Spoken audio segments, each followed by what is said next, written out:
Hello friends, welcome to my channel.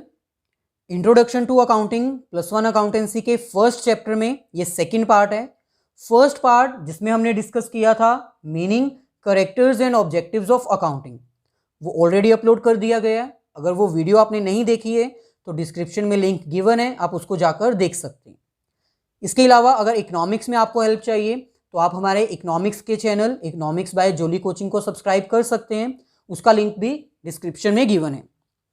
सो इस second part में आज हम डिस्कस करेंगे users of accounting information, importance and limitations of accounting. So सबसे पहले फर्स्ट हमारे पास आता है users of accounting information. Previous video में आपको बताया था कि अकाउंटिंग करना मतलब अपनी बिजनेस ट्रांजैक्शंस के रिकॉर्ड्स को मेंटेन करना। जब हम अपनी बिजनेस से रिलेटेड ट्रांजैक्शंस को रिकॉर्ड करते हैं तो उसको हम अकाउंटिंग बोलते हैं। अब अकाउंटिंग में हमें बहुत सारी इंफॉर्मेशंस प्रोवाइड होती है। अकाउंटिंग से हमें पता चलता है कि बिजनेस प्रॉफिट कर रहा है या लॉस कर रहा है। अकाउंटिंग से हमें बिजनेस की फाइनेंशियल पोजीशन के बारे में पता चलता है। अकाउंटिंग की इंफॉर्मेशन से ही हमें यह भी पता चलता है कि बिजनेस ग्रो कर रहा है या फिर डाउनवर्ड जा रहा है। So it means accounting information means accounting हमें बहुत सारी ऐसी इंफॉर्मेशंस प्रोवाइड करती है जिसकी हेल्प से हम वेरियस डिसीजंस ले सकते हैं। सो जो अकाउंटिंग इंफॉर्मेशन हमें मिलती है उसके यूजर्स कौन कौन हैं और वो कैसे उस इंफॉर्मेशन को यूज करते हैं, अब हम वो स्टडी करेंगे। Accounting provides various information to different parties for taking various important decisions. यहां पर हमें कह रहे हैं कि अकाउंटिंग बहुत अलग अलग तरह की इंफॉर्मेशन प्रोवाइड करती है और वो ऐसी इंफॉर्मेशन होती है जो कि डिफरेंट पार्टीज के लिए हेल्पफुल है। सो यहां पर हमारे पास है users of accounting information. Basically हमारे पास दो ऐसे यूजर्स हैं जो कि अकाउंटिंग की इंफॉर्मेशन को यूज करते हैं डिसीजंस लेने के लिए। फर्स्ट हमारे पास आते हैं इंटरनल यूजर्स और सेकंड है एक्सटर्नल यूजर्स। इंटरनल यूजर्स वो यूजर्स हैं जो कि विद इन द ऑर्गेनाइजेशन हमारी अकाउंटिंग इंफॉर्मेशन को यूज करते हैं। ये वो पर्संस हैं जो कि ऑर्गेनाइजेशन का ही हिस्सा होते हैं और अकाउंटिंग इंफॉर्मेशन को यूज करते हैं एज पर देयर नीड्स। सो अब हमें डिस्कस करना है इंटरनल यूजर्स कौन कौन है और उनको कैसे हेल्पफुल है अकाउंटिंग इंफॉर्मेशन। सो ये हमारे पास इंटरनल यूजर्स। अब इसमें हमें डिस्कस क्या करना है कि ये इंटरनल यूजर्स अकाउंटिंग इंफॉर्मेशन को क्यों यूज करते हैं। ये सभी इंटरनल यूजर्स अकाउंटिंग इंफॉर्मेशन को यूज तो करते हैं, लेकिन क्या पर्पस है, ये क्यों अकाउंटिंग इंफॉर्मेशन में इंटरेस्टेड हैं, क्यों इंफॉर्मेशन को यूज करना चाहते हैं। सो फर्स्ट हमारे पास आता है ओनर। जो ओनर है बिजनेस का वो मेनली यही फाइंड आउट करना चाहता है अकाउंटिंग इंफॉर्मेशन की हेल्प से कि क्या बिजनेस को प्रॉफिट हुआ है या फिर लॉस। सो ओनर जो है वो अकाउंटिंग इंफॉर्मेशन को यूज करता है। क्या रीजन है, ताकि वो फाइंड आउट कर सके बिजनेस को प्रॉफिट हुआ है या फिर लॉस। सो यहां पर हम साथ में रीजन मेंशन करते जाते हैं, प्रॉफिट और लॉस। नेक्स्ट हमारे पास है डायरेक्टर्स। डायरेक्टर्स जो बिजनेस के होते हैं वो भी अकाउंटिंग इंफॉर्मेशन को यूज करते हैं और इनका मेन पर्पस क्या होता है, बिजनेस की ग्रोथ करना। कोई भी बिजनेस है, प्रॉफिट या लॉस वो अर्न कर सकते हैं, लेकिन ग्रोथ तभी पॉसिबल है अगर वो अपने बिजनेस को एक्सपेंड कर रहे हैं। सो प्रॉफिट से काम नहीं चलेगा, बिजनेस की ग्रोथ करना भी इंपॉर्टेंट है।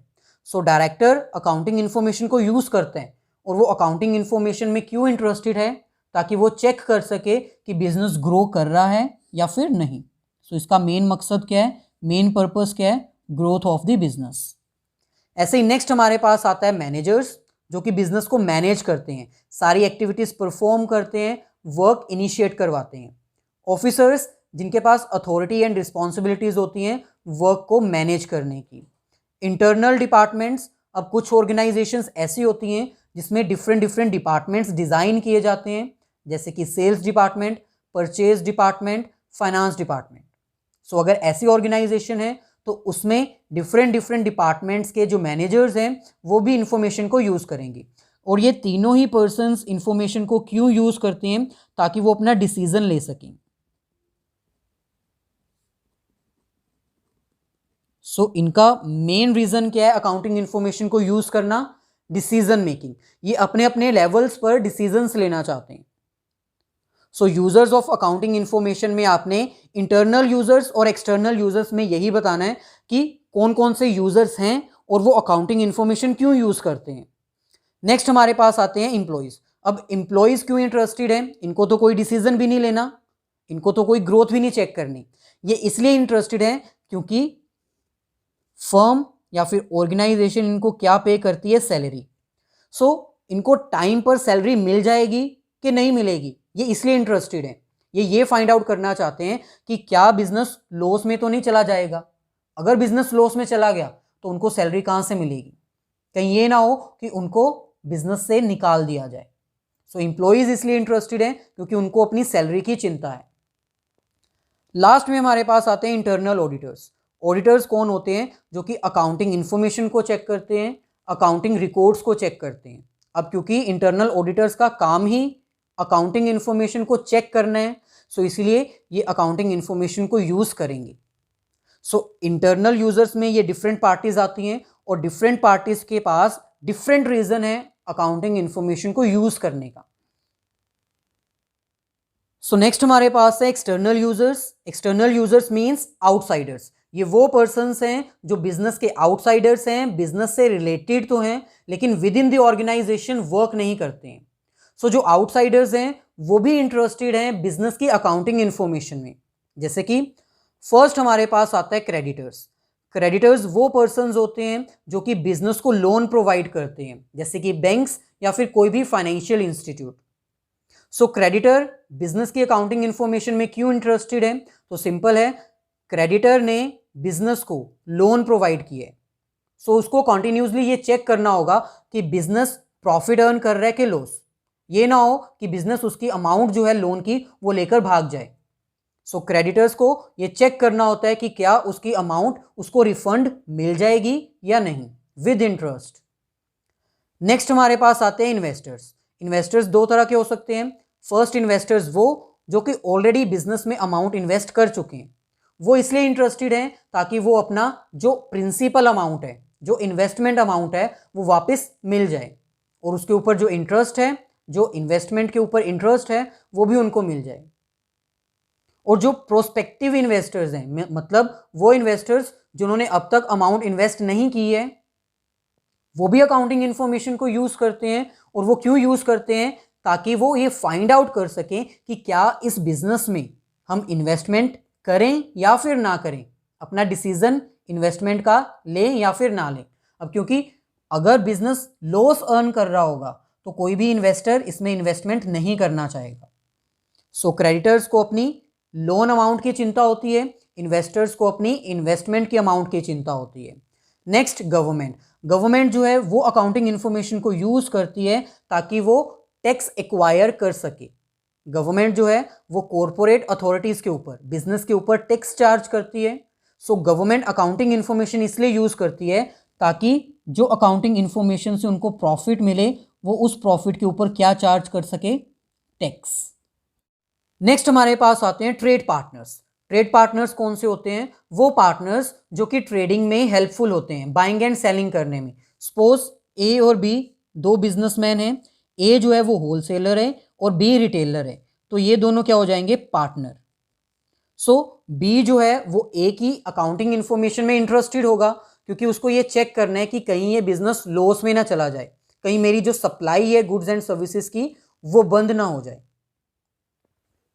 नेक्स्ट हमारे पास आते हैं रेगुलेटरी एजेंसीज। ये भी इंटरेस्टेड होते हैं अकाउंटिंग इंफॉर्मेशन में क्योंकि इनको ये कॉन्टिन्यूसली चेक करना होता है कि बिजनेस जो है वो रूल्स एंड रेगुलेशंस फॉलो कर रहा है या नहीं। बहुत सारी ऐसी एजेंसीज हैं जिनको कॉन्टिन्यूसली ये चेक करना होता है कि कहीं इन्वेस्टर के साथ कोई धोखाधड़ी तो नहीं हो रही, कोई फ्रॉड तो नहीं हो रहा। सो इसलिए अकाउंटिंग इंफॉर्मेशन को ये चेक करते रहते हैं। लास्ट में आते हैं कस्टमर्स। जो कस्टमर्स हैं वो भी एक बिजनेस की अकाउंटिंग इंफॉर्मेशन में इंटरेस्टेड हैं क्योंकि कोई भी कस्टमर ऐसी ऑर्गेनाइजेशन का कस्टमर नहीं बनना चाहेगा जो कि लॉस में चल रही है, जिसकी कोई रेप्यूटेशन ही नहीं है। सो इसलिए कस्टमर्स भी जो अकाउंटिंग इंफॉर्मेशन है उसको चेक करते रहते हैं। सो ये थे हमारे पास इंटरनल और एक्सटर्नल यूजर्स। दोनों ही यूजर्स को अकाउंटिंग इंफॉर्मेशन की रिक्वायरमेंट होती है डिफरेंट नीड्स के अकॉर्डिंग। नेक्स्ट हमारे पास आती है importance of accounting, means advantages of accounting, हम बिजनेस ट्रांजैक्शन को क्यों रिकॉर्ड करते हैं, क्यों ये इतना इंपॉर्टेंट है। सो फर्स्ट है, अकाउंटिंग इन्फॉर्मेशन को हम इसलिए रिकॉर्ड करते हैं ताकि हम अपने बिजनेस के रिकॉर्ड्स को मेंटेन करके रख सकें, for the maintenance of business transaction. Second हमारे पास है provide complete and systematic record. हम अकाउंटिंग इसलिए करते हैं ताकि हमें सारी इंफॉर्मेशन एक ही जगह पर मिल जाए और वो इंफॉर्मेशन सिस्टमेटिक वे से रिकॉर्ड की हो, डेट वाइज। सो अकाउंटिंग करना इसलिए ज़रूरी है क्योंकि बिजनेस ट्रांजैक्शंस रिकॉर्ड हो जाती हैं, हमें कंप्लीट इंफॉर्मेशन मिल जाती है और सिस्टमेटिक मैनर से मिलती है। Preparation of financial statement, accounting करना इसलिए इंपॉर्टेंट है क्योंकि ये हमें हेल्प करती है फाइनेंशियल स्टेटमेंट्स प्रिपेयर करने में। फाइनेंशियल स्टेटमेंट्स क्या होती हैं? ऐसी स्टेटमेंट्स जिसकी हेल्प से हम ये फाइंड आउट करते हैं कि बिजनेस को प्रॉफिट हुआ कि लॉस हुआ। सो अकाउंटिंग में हम अकाउंटिंग ट्रांजैक्शंस को, बिजनेस ट्रांजैक्शंस को रिकॉर्ड करते हैं। रिकॉर्ड करने के बाद हमें फाइनेंशियल स्टेटमेंट्स प्रिपेयर करनी होती हैं। सो अगर रिकॉर्ड्स ही हमारे पास नहीं होंगे तो हम फाइनेंशियल स्टेटमेंट्स प्रिपेयर नहीं कर पाएंगे। सो इसलिए अकाउंटिंग रिकॉर्ड्स को मेंटेन करना ज़रूरी है। Act as a legal evidence, accounting करना इसलिए भी ज़रूरी है क्योंकि जब हम अकाउंटिंग करते हैं तो हमारे पास लीगल एविडेंस आ जाते हैं कि हमारे पास सारी इन्फॉर्मेशन अवेलेबल है, जितने भी ट्रांजैक्शंस हमने की हैं वो हमने सारी मेंटेन करके रखी हुई हैं, उनके इनवॉइस, उनके बिल हमारे पास मेंटेन्ड रहते हैं। सो वो हमारे लिए एक लीगल एविडेंस बन जाता है अगर फ्यूचर में उसकी रिक्वायरमेंट होती है। Comparison of result, it means कि अगर हमने अपना रिजल्ट कंपेयर करना है तो हम वो भी कर सकते हैं। ऑब्जेक्टिव्स में भी हमने ये स्टडी किया था कि अगर हम अकाउंटिंग इन्फॉर्मेशन को रिकॉर्ड करते हैं तो हम अपने बिजनेस की ग्रोथ को चेक कर सकते हैं और कंपेयर भी कर सकते हैं। सो अकाउंटिंग करना क्यों इंपॉर्टेंट है? ताकि हम 2 ईयर्स की इंफॉर्मेशन को कंपेयर कर सकें, फाइंड आउट कर सकें कि बिजनेस ग्रोथ कर रहा है कि नहीं। नेक्स्ट हमारे पास है फैसिलिटेट्स रेजिंग लोन्स।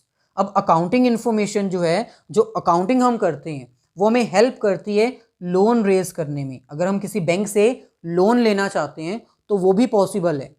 वो तभी पॉसिबल है अगर हम अपने अकाउंट्स मेंटेन रिकॉर्ड करके रखते हैं, क्योंकि कोई भी बिजनेस होगा, कोई भी बैंक होगा, वो आपको लोन तभी प्रोवाइड करेगा जब आप उनके सामने एक अच्छा रिकॉर्ड, प्रॉफिट वाला रिकॉर्ड उनके सामने रखोगे। सो अकाउंटिंग करना इंपॉर्टेंट है अगर आप फ्यूचर में लोन अमाउंट रेज करना चाहते हो। लास्ट में हमारे पास आता है असिस्ट दी मैनेजमेंट। अब अकाउंटिंग जो है वो बहुत सारी इंफॉर्मेशन हमें प्रोवाइड करती है जिसकी हेल्प से मैनेजर्स अपने डिसीजंस लेते हैं। सो हम ये कह सकते हैं कि अकाउंटिंग हेल्प करती है, असिस्ट मीन्स हेल्प करती है मैनेजमेंट को उनके वेरियस डिसीजंस लेने में। सो ओवरऑल अगर कहा जाए तो अकाउंटिंग क्यों इंपॉर्टेंट है? क्योंकि इसकी हेल्प से हम अपने बिजनेस के रिकॉर्ड्स मेंटेन कर लेते हैं। जो भी रिकॉर्ड हम मेंटेन करते हैं वो हमारे पास कंप्लीट होते हैं, कोई भी इंफॉर्मेशन उसमें से मिस नहीं होती और सारे रिकॉर्ड सिस्टमेटिक ऑर्डर में हमारे पास अरेंज हो जाते हैं। फाइनेंशियल स्टेटमेंट्स को प्रिपेयर करने में भी हेल्प करती है ताकि हम ये फाइंड आउट कर सकें कि बिजनेस को प्रॉफिट हुआ है या फिर लॉस हुआ है। अकाउंटिंग इन्फॉर्मेशन एक लीगल एविडेंस है, अगर फ्यूचर में रिक्वायरमेंट होती है तो हम अपने बिल्स जो हमने सेव करके रखे हुए हैं उसको यूज कर सकते हैं as a legal evidence, as a legal proof. Accounting करना इसलिए भी ज़रूरी है ताकि हम अपने रिजल्ट को कंपेयर कर सकें किसी दूसरे के बिजनेस के साथ या फिर अपने ही बिजनेस के प्रीवियस रिकॉर्ड के साथ। ये हमें हेल्प करती है लोन रेज करने के लिए और मैनेजमेंट को हेल्प करती है वेरियस डिसीजंस लेने के लिए। सो इस वीडियो का लास्ट टॉपिक हमारे पास आता है लिमिटेशंस ऑफ अकाउंटिंग। लिमिटेशंस मतलब वो ड्रॉबैक्स जिसकी वजह से अकाउंटिंग में बहुत सारी प्रॉब्लम्स अराइज हो रही हैं। फर्स्ट हमारे पास है record only monetary transactions. It means accounting जो है वो सिर्फ मनी रिलेटेड ट्रांजैक्शंस को ही रिकॉर्ड करता है, ये क्वालिटेटिव इंफॉर्मेशन को इग्नोर कर देता है। फॉर एग्जाम्पल अगर हम ये कहें कि बिजनेस को 25 लाख का प्रॉफिट हुआ है तो वो इसको रिकॉर्ड कर लेगा क्योंकि अकाउंटिंग में मॉनेटरी ट्रांजैक्शंस को रिकॉर्ड किया जाता है। लेकिन अगर हम ये कहें कि इम्प्लॉयज़ की मोटिवेशन की वजह से हमें प्रॉफिट हुआ है तो वो इसको रिकॉर्ड नहीं करेगा क्योंकि इम्प्लॉयज़ की मोटिवेशन को हम मॉनेटरी टर्म में रेफर नहीं कर सकते। हम नहीं बता सकते कि इम्प्लॉय कितना मोटिवेट है, 10 रुपीज़ से है, 10,000 से है या 20,000 से। सो ये सबसे बड़ी कमी है अकाउंटिंग में, ये लिमिटेशन है कि अकाउंटिंग में हम मॉनेटरी ट्रांजैक्शंस को तो रिकॉर्ड कर लेते हैं लेकिन नॉन मॉनेटरी ट्रांजैक्शंस को रिकॉर्ड नहीं कर पाते। सेकंड हमारे पास है historical in nature. Historical in nature का मतलब है कि अकाउंटिंग में जो हिस्टोरिकल डाटा है उसको ज़्यादा रिकॉर्ड किया जाता है। अमाउंट्स जो हैं वो विदाउट चेंजेस रिकॉर्ड किए जाती हैं। अगर कोई प्राइस लेवल में चेंज आता है, raw material for example, raw material 10 rupees से इंक्रीज होके 25 रुपीज़ का हो चुका है, हम उसको यूज़ नहीं कर रहे हैं, हम हिस्टोरिकल डाटा पे ही उसको रिकॉर्ड कर रहे हैं। हमारी एसेट्स, हमारी मशीन्स बिजनेस की जो कि हमने परचेज की थी 20 लाख की, तो अकाउंटिंग कहता है कि उसको 20 लाख पर ही रिकॉर्ड करो, उसकी रिवैल्यूएशन आप नहीं कर सकते। सो ये सबसे बड़ी कमी है अकाउंटिंग में कि हमें हिस्टोरिकल डाटा ही मेंटेन करके रखना होता है, अनलेस इट इज़ प्रोवाइडेड, जब तक कहा नहीं जाता। So no effect of price level changes. अगर कोई चेंजेस आती हैं, कोई इन्फ्लेशन डिफ्लेशन होता है तो उसको इग्नोर करती है अकाउंटिंग। थर्ड हमारे पास आता है इनकम्प्लीट इन्फॉर्मेशन। अकाउंटिंग में कंप्लीट इन्फॉर्मेशन हमें नहीं प्रोवाइड की जाती। क्यों? क्योंकि अभी हमने रीड किया कि अकाउंटिंग में सिर्फ मॉनेटरी टर्म्स को ही रिकॉर्ड किया जाता है, नॉन मॉनेटरी ट्रांजैक्शंस को रिकॉर्ड ही नहीं करते, सिर्फ बिजनेस ट्रांजैक्शंस को ही रिकॉर्ड किया जाता है। सो इसलिए ये हमारे पास कंप्लीट इन्फॉर्मेशन लेके नहीं आती। नेक्स्ट हमारे पास है affected bye window dressing. Window dressing का मतलब है कि इसमें मैन्युपुलेशंस की जा सकती हैं, मतलब इसकी जो रिकॉर्डिंग है उसके साथ छेड़छाड़ की जा सकती है। अगर एक बिजनेसमैन चाहता है कि मैं अपने प्रॉफिट को 10 लाख की बजाय 50 लाख शो कर दूं ताकि मेरे पास ज़्यादा इन्वेस्टर्स आएँ, तो वो ये कर सकता है, किसी को नहीं पता चलेगा जब तक उसकी ऑडिटिंग नहीं की जाती। सो विंडो ड्रेसिंग मतलब मैन्युपुलेशंस पॉसिबल हैं। लास्ट हमारे पास आता है affected by personal judgement, means personal biasness. So accounting में जो पर्सनल बाइसनेस है, पर्सनल भेदभाव जो है वो पॉसिबल है, क्योंकि डिफरेंट अकाउंटेंट्स अपने डिफरेंट मेथड्स अप्लाई करेंगे अकाउंटिंग को करने के लिए। सो क्योंकि डिफरेंट मेथड्स अवेलेबल हैं तो उसके अकॉर्डिंग पर्सनल जजमेंट के अकॉर्डिंग डिफरेंसेस आ सकते हैं। सो ओवरऑल अगर कहा जाए तो अकाउंटिंग इंफॉर्मेशंस में हम नॉन मॉनेटरी ट्रांजैक्शंस को रिकॉर्ड नहीं कर सकते, हिस्टोरिकल नेचर की ट्रांजैक्शंस को रिकॉर्ड करते हैं, ये हमें कंप्लीट इन्फॉर्मेशन नहीं प्रोवाइड करती। इसमें मैन्युपुलेशंस यानी छेड़छाड़ पॉसिबल है और इसमें पर्सनल जजमेंट भी इफेक्ट करती है।